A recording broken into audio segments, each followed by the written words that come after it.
Before doing the reading of this unit number 10, I want you to know something about the conditional sentences. Si hubiera estudiado más, habría aprobado. Si me hubiera levantado antes, habría llegado a tiempo. If I had studied more, I would have passed. And this is the structure you have to follow to do this kind of sentences. If, the subject, and then the past perfect. Yeah, do you remember? Past perfect. Okay, we have already studied. Had gone, had spoken, etc. And the second part of it is going to be with a subject, would have or wouldn't have, and the past participle of a verb. And when are we going to use the third conditional? When you regret something, I mean. When we want to talk about something that could have happened, but it didn't. Okay? So why am I explaining third conditional in this section of reading? Well, because the text you're going to read afterwards is full of third conditional sentences, and I want to make sure you understand what you're reading.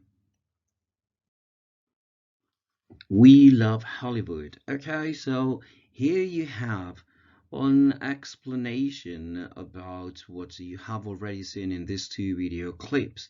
Motion capture, making movie magic.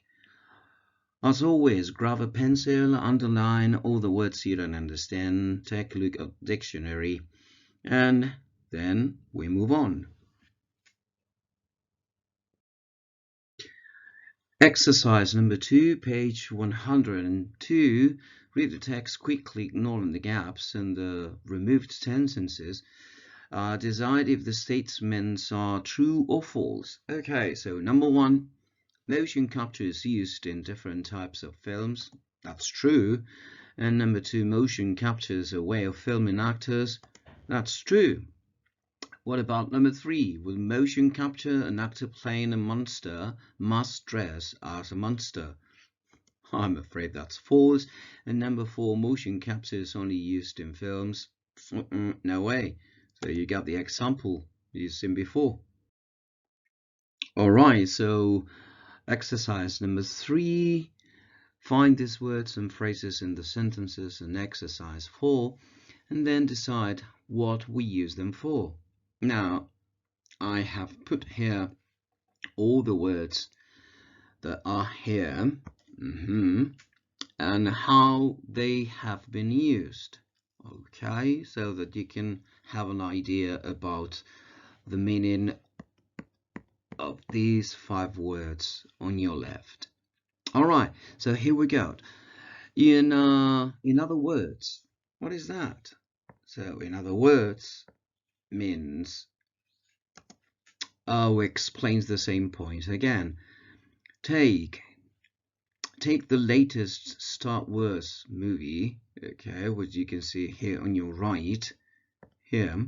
In this case, take, the meaning of take, what is take? So introduces an example.